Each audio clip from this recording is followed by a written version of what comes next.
राधे राधे भक्तजनों। सतभावना जी कृष्णा भगवान से पूछती है कि प्रभु, तुलसी में रोज जल चढ़ाने और तुलसी के पास दीपक जलाने से क्या फल मिलता है प्रभु? एक बार की बात है, देवी सत्यभावना भगवान श्री कृष्णा के पास आती है और उनसे पूछने लगती है, हे स्वामी, आप नित्य तुलसी को जल देते हैं और देवी रुक्मिणी नित्य तुलसी के पास दीपक जलाती है। इसके पीछे क्या रहस्य है?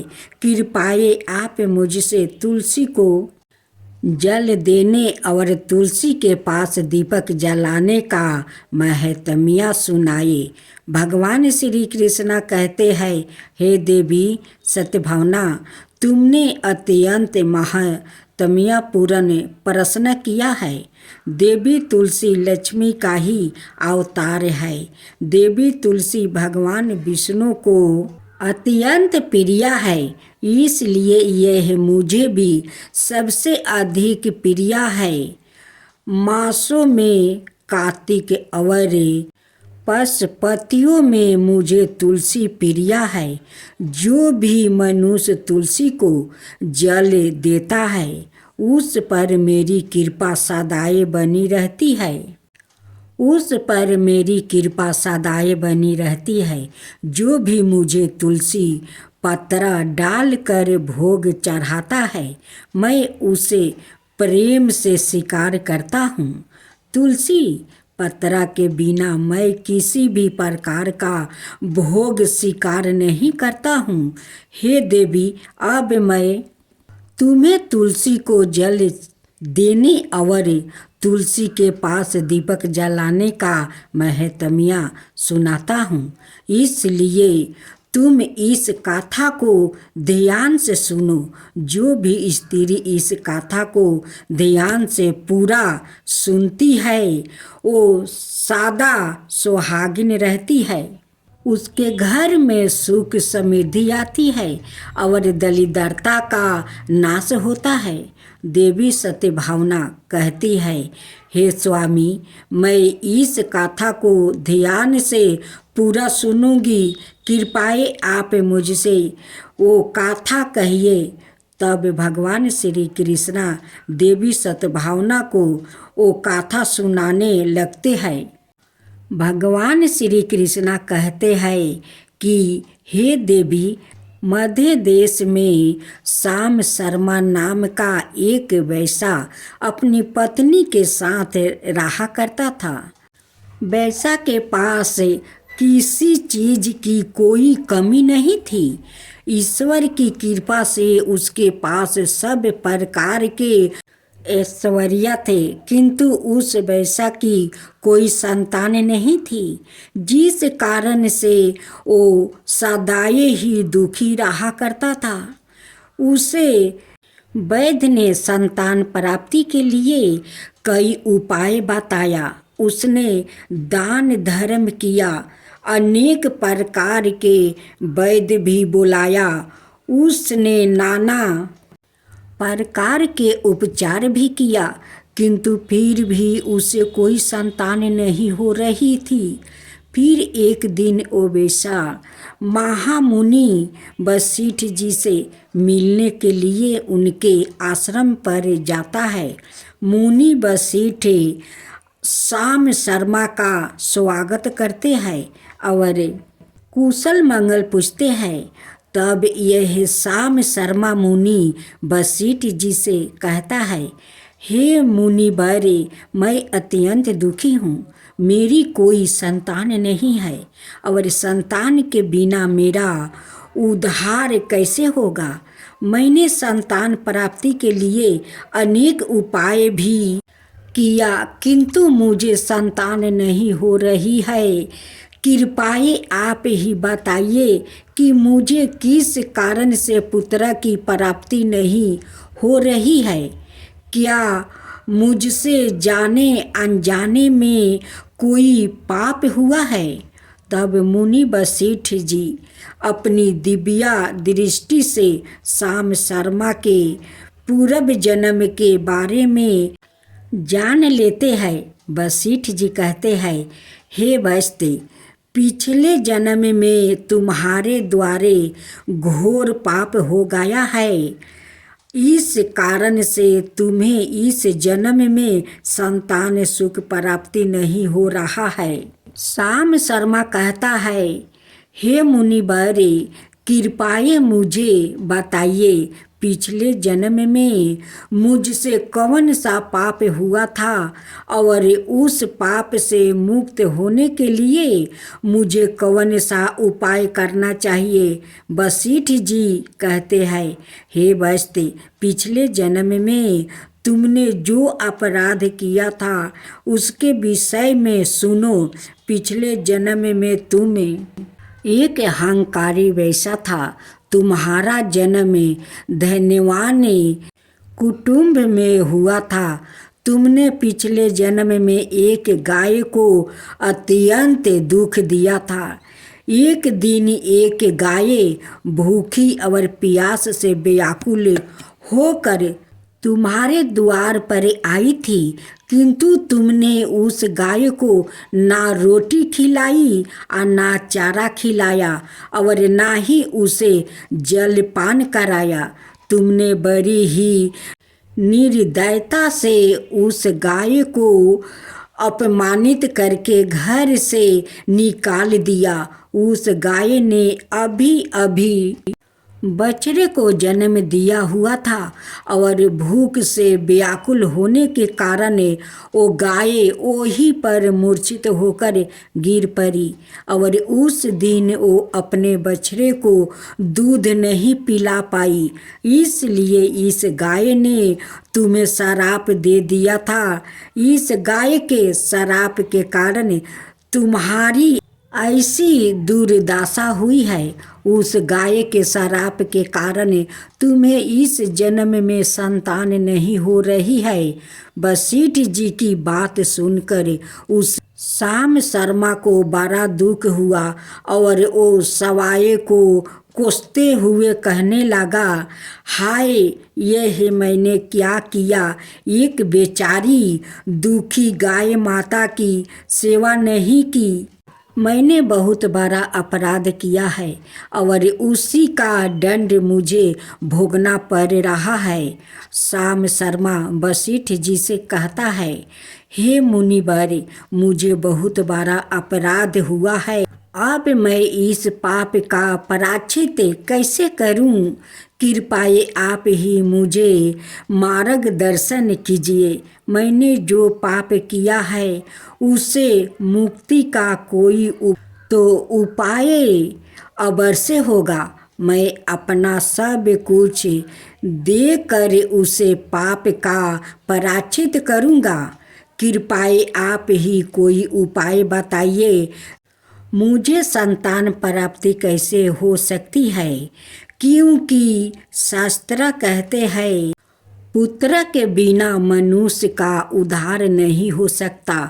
तब मुनि वशिष्ठ कहते हैं, हे वैश्य, इस पाप का एक ही उपाय है।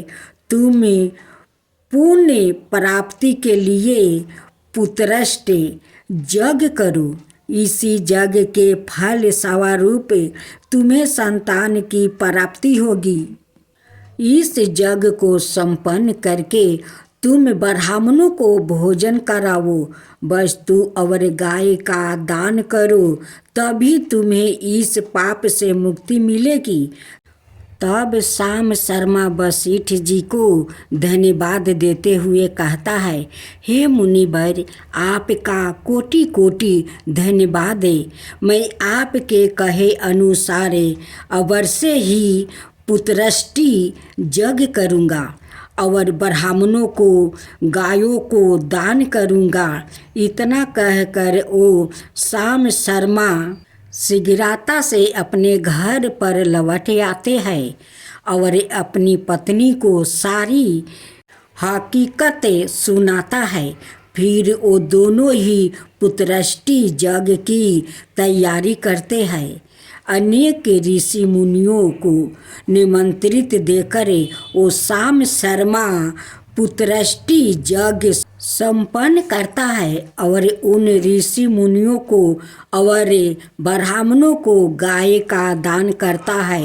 यज्ञ के संपन्न होने के पश्चात यज्ञ की आग से अग्निदेव प्रकट होते हैं और उस शाम शर्मा से कहते हैं, हे शाम शर्मा, आज तुम्हारा यज्ञ सफल हुआ है। तुमने पुत्र प्राप्ति के लिए यह यज्ञ किया था, इसलिए तुम्हें मेरी कृपा से एक पुत्र की प्राप्ति होगी। किंतु तुम्हारी पुत्र की आयु केवल 18 वर्ष की ही होगी और 18 वर्ष समाप्त हो जाने के पश्चात तुम्हारा पुत्र की मृत्यु हो जाएगी। इतना कहकर अग्निदेव अंतर्ध्यान हो जाते हैं। पुत्रष्टि यज्ञ करके और अग्निदेव से पुत्र का वरदान प्राप्ति करके वो शाम शर्मा बहुत प्रसन्न तो हुआ, किंतु उसे बड़ा दुख भी हुआ। शाम शर्मा ने सोचा, पुत्र ना होने से अच्छा है कम आयु वाला पुत्र ही ठीक है। फिर वो पहले की तरह अपने कार्य में लगा रहा। कुछ ही दिनों के पश्चात उसकी पत्नी ने गर्भ धारण किया। शाम शर्मा ने पुत्र के जन्म से पूर्व किए जाने वाले सभी संस्कार किया और फिर उसे एक अत्यंत सुंदर पुत्र की प्राप्ति हुई। वो बालक बड़ा ही तेजस्वी दिखाई पड़ रहा था। शाम शर्मा ने पुत्र के जन्म के बाद किए जाने वाले भी सभी संस्कार किया और पुत्र को गुरुकुल में शिक्षा प्रदान की। शाम शर्मा का पुत्र जैसे जैसे बड़ा होने लगा, शाम शर्मा को बहुत अधिक चिंता सताने लगी। फिर जब उसका पुत्र 16 वर्ष का हुआ तो शाम शर्मा की पत्नी ने उसे कहा, अब हमें अपने पुत्र का विवाह कर देना चाहिए। हमारा पुत्र अब विवाह के योग्य हो गया है। शाम शर्मा ने कहा, हे प्रिया, विधि के विधान के अनुसार हमारे पुत्र की आयु केवल 18 वर्ष की ही है। 18 वर्ष के पश्चात हमारे पुत्र की मृत्यु हो जाएगी, इसलिए हमें इसका विवाह करके किसी कन्या के जीवन को बर्बाद नहीं करना चाहिए। वो तो 2 वर्ष के बाद वो विधवा हो जाएगी, फिर उसे जीवन में अनेक कष्ट सहन करने पड़ेगा। लेकिन शाम शर्मा की पत्नी नहीं मानी। वो अपने पुत्र का विवाह होता देखना चाहती थी। शाम शर्मा की पत्नी कहती है, हे नाथ, कुछ भी हो, मैं अपने पुत्र को अविवाहित मरते हुए नहीं देख सकती। हमारे पास किस चीज़ की कमी है? हमारी पुत्र वधू इस संपत्ति को प्राप्ति करके सुखी जीवन जी सकती है। इसलिए अब आप संकोच ना करें और हमारे पुत्र के लिए सुंदर कन्या की खोज करें। अपनी पत्नी के मन के आगे शाम शर्मा की एक ना चली और फिर वो पुत्र के विवाह के लिए मान गया। फिर उसने पास ही के नगर में रहने वाला एक अत्यंत गरीब वैश्य की पुत्री के साथ अपने पुत्र का विवाह संपन्न किया। शाम शर्मा की बहू का नाम सुमित्रा था। वो अत्यंत गुणवान, चित्रवान और पतिव्रता नारी थी। वो अपने पति के मृत्यु की बात को नहीं जानती थी। सुमित्रा नित अपने सास ससुर और अपने पति की सेवा करने लगी। वो सभी के साथ बड़े प्रेम से रहती और कभी किसी की आज्ञा का उल्लंघन नहीं करती थी। उसने अपनी मधुर वाणी और कार्य कुशलता से सभी के मन को जीत लिया। इस प्रकार से 2 साल बीत गया और फिर वो समय निकट आ गया जब श्याम शर्मा के पुत्र की मृत्यु होने वाली थी। श्याम शर्मा को बड़ा भय लगने लगा। फिर एक दिन उसने अपनी बहू को बुलाया और उससे क्षमा मांगते हुए कहने लगा, हे बहू, तुम मुझे क्षमा कर देना। मैंने तुम्हारे साथ बड़ा अन्याय किया है। सुमित्रा ने कहा, हे ससुर जी, आप ऐसा क्यों कह रहे हैं? आप मुझसे क्षमा मांगकर लज्जित ना कीजिए। मैं आपसे छोटी हूँ, आपकी पुत्री की समान हूँ। कृपया आप संकोच ना करते हुए आपके मन में जो भी बात है वो कहिए। मैं आपकी आज्ञा का पालन अवश्य करूँगी। फिर श्याम शर्मा कहने लगा, हे पुत्री, तुम कल्याणी हो, तुम एक महान पतिव्रता हो, किंतु मेरे पुत्र का साथ तुम्हारा विवाह होने से पूर्व मैंने तुमसे एक बात छुपाया है। हमें पुत्र की प्राप्ति पुत्रष्टि यज्ञ करने के बाद हुई थी और अग्निदेव ने हमें यह कहते हुए पुत्र प्राप्ति का आशीर्वाद दिया था कि हमारे पुत्र की आयु केवल 18 बरस की होगी। 18 बरस के बाद हमारे पुत्र की मृत्यु हो जाएगी। अपने ससुर की बात सुनकर सुभद्रा ने कहा, हे ससुर जी, बस इतनी सी बात है, आप चिंता ना कीजिए। मैं आपको वचन देती हूँ कि आपकी पुत्रवधू मैं कभी विधवा की नहीं होंगी। आपके पुत्र के प्राण की रक्षा मैं करूँगी। आप बस मुझे एक दीपक जल का घड़ा और एक गाय ला कर दीजिए। मेरे पति के प्राणों की रक्षा इन्हीं से होगी। सुमित्रा की बात सुनकर श्याम शर्मा को बड़ा आनंद हुआ और वो कहने लगा, हे बहू, जैसी तुम्हारी इच्छा, मैं तुम्हें वो सब चीज़ ला कर देता हूँ। इतना कह कर श्याम शर्मा ने अपनी बहू को वो तीनों चीज़ ला कर दी।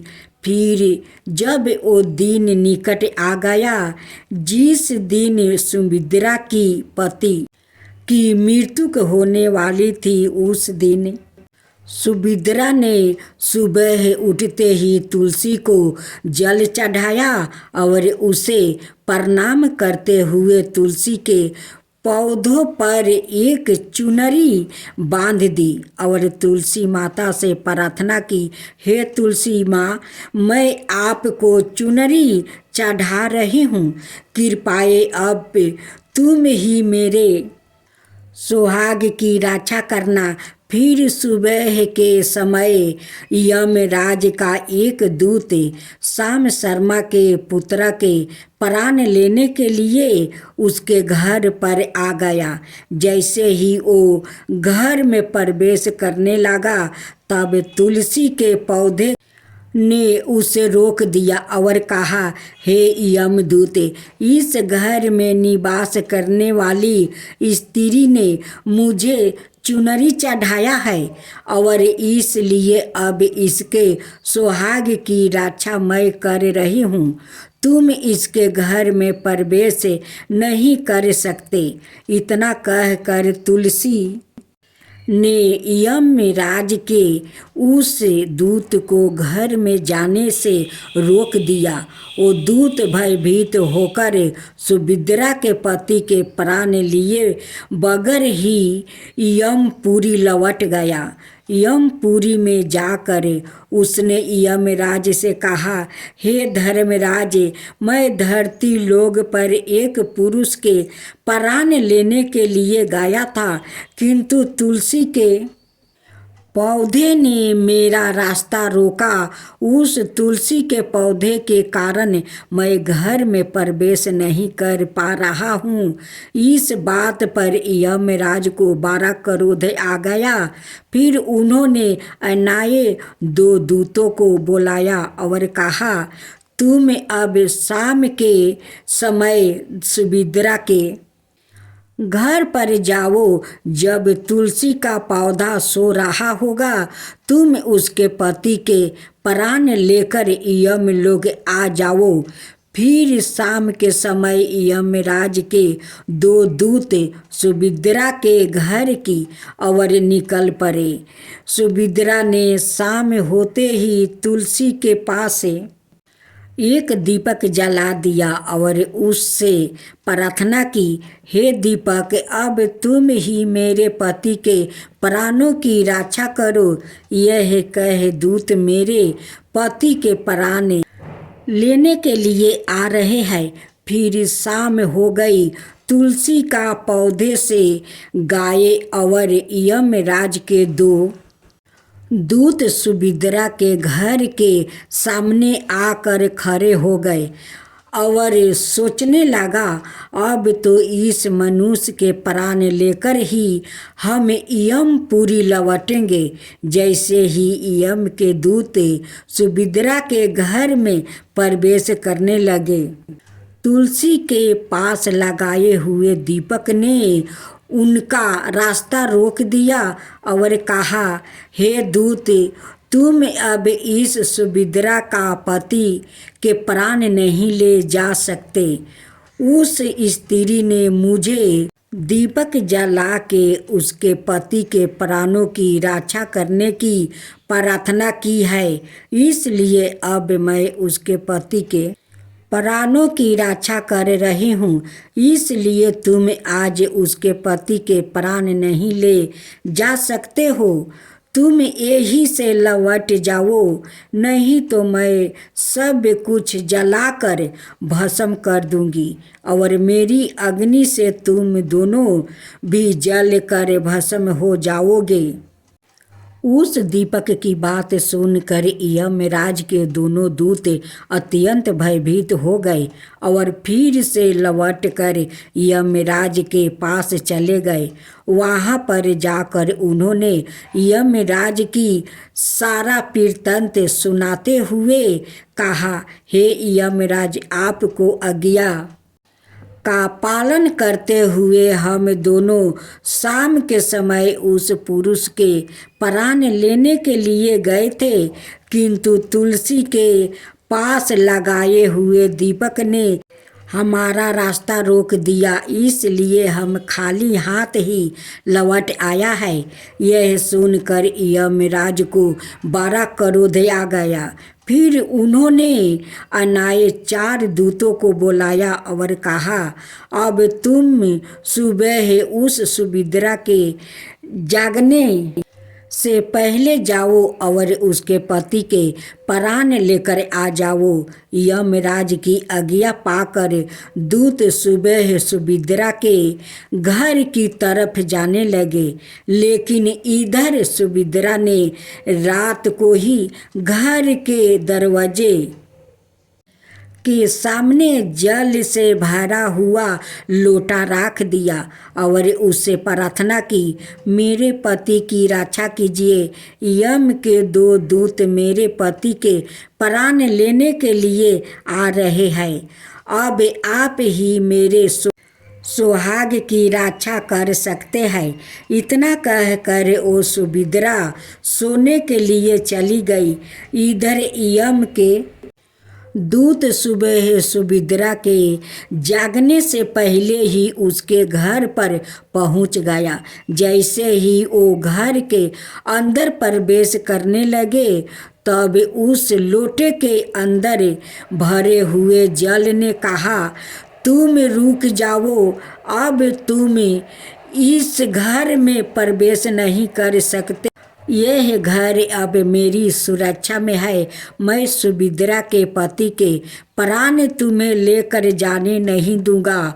अगर तुमने इस घर में प्रवेश किया तो मैं नरक की अग्नि को बुझा दूंगा, जिसमें सारा नरक लोक डूब जाएगा। यह सुनकर यमराज के बेचारों दूत घबरा गया और एक दूसरे की तरफ देखकर उस स्थान से भाग गया।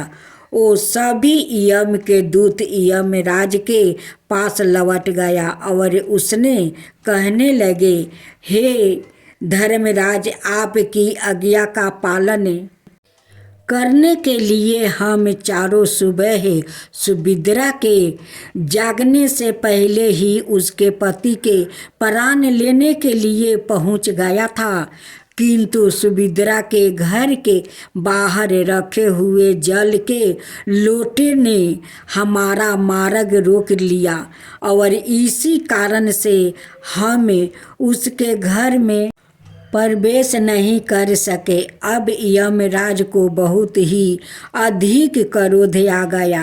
इस बार उन्होंने 8 यमदूतों को बुलाया और कहा, हे यमदूतों, अब शीघ्रता से जाओ और बलपूर्वक उस मनुष्य के प्राण खींच कर यमलोक लेकर आओ।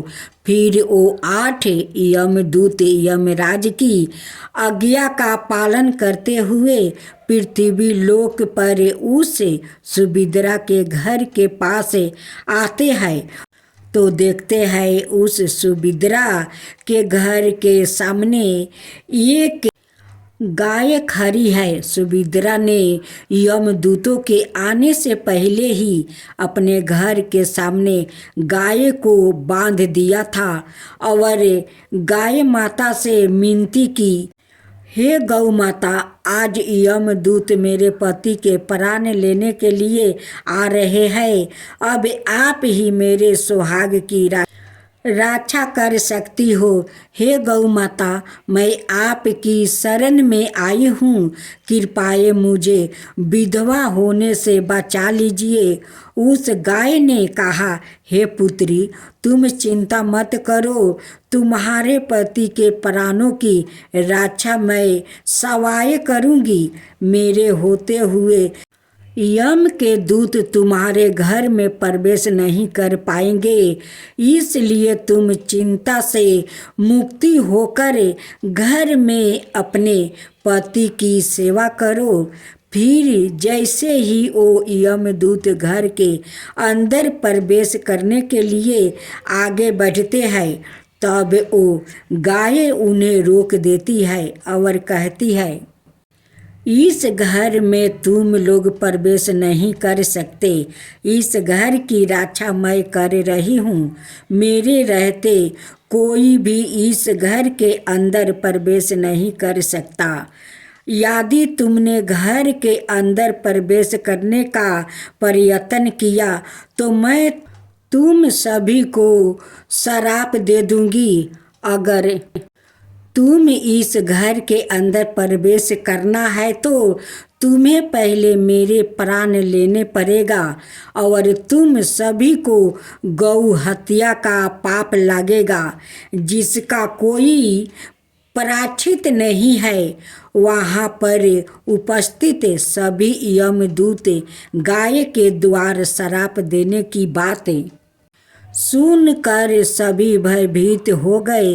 वो जानते थे कि गाय के द्वार दिए गए श्राप से कोई मुक्ति नहीं कर सकता और गाय हत्या तो संसार का सबसे जघन्य अपराध और महापाप जिसका कोई पराचित भी नहीं है, इसलिए वो सभी वहाँ से लौट कर यमराज के पास चले गए।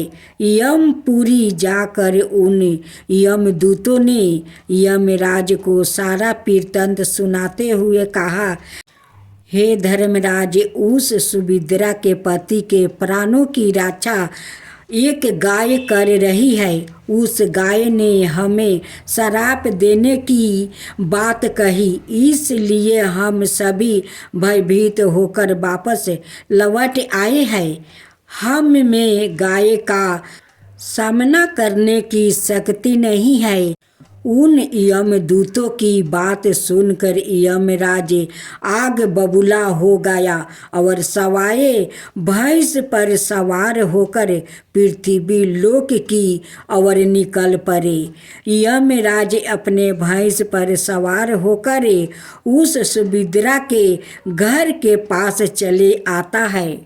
यही यमराज की अपने घर के सामने खड़ा हुआ देखकर सुभद्रा भयभीत हो जाती है और जल्दी से आकर यमराज के चरण स्पर्श करके उन्हें नमस्कार करती है और उनकी स्तुति करने लगती है। हे यमराज, आप तो तीनों लोगों की प्राणियों पर कृपा करने वाले महान देवता है। इस संसार के समस्त प्राणियों के पाप और पुण्य का लेखा जोखा आप अपने पास रखते हैं। हे अन्याय के देवता धर्मराज, मैं सत्य धर्म का पालन करने वाली पतिव्रता स्त्री हूँ। मैं आपको बारंबार नमस्कार करती हूँ। कृपया मुझे आशीर्वाद दीजिए। सुभद्रा के द्वारा की गई स्तुति से यमराज अत्यंत प्रसन्न होते हैं और उसे अनजाने में ही सादा सुहागिन रहो ऐसा कहकर आशीर्वाद देते हैं। फिर जब यमराज सुभद्रा के पति के प्राण ले जाने के लिए आगे बढ़ते हैं तो सुभद्रा कहती है, हे धर्मराज, आपने अभी मुझे सादा सुहागिन रहने का आशीर्वाद दिया है और अब आप मेरे पति के प्राण लेने जा रहे हैं। इससे तो आपका आशीर्वाद झूठा साबित हो जाएगा। यह सुनकर धर्मराज रुक जाते हैं और सुभद्रा की ओर देखकर मुस्कुराने लगते हैं। सुभद्रा के निर्मल हृदय और अपने पति के प्रति संपूर्ण भाव को देखकर यमराज अत्यंत प्रसन्न होते हैं। सुभद्रा की ओर देखकर यमराज कहते हैं, हे पुत्री, आज तुमने साक्षात मृत्यु को ही पराजित किया है। मैं तुम्हारे पतिव्रता धर्म से अत्यंत प्रसन्न हूँ। अब मैं तुम्हारे पति के प्राण छोड़ देता हूँ। तुम्हारी जो भी मनोकामना है वो मुझसे मांग लो।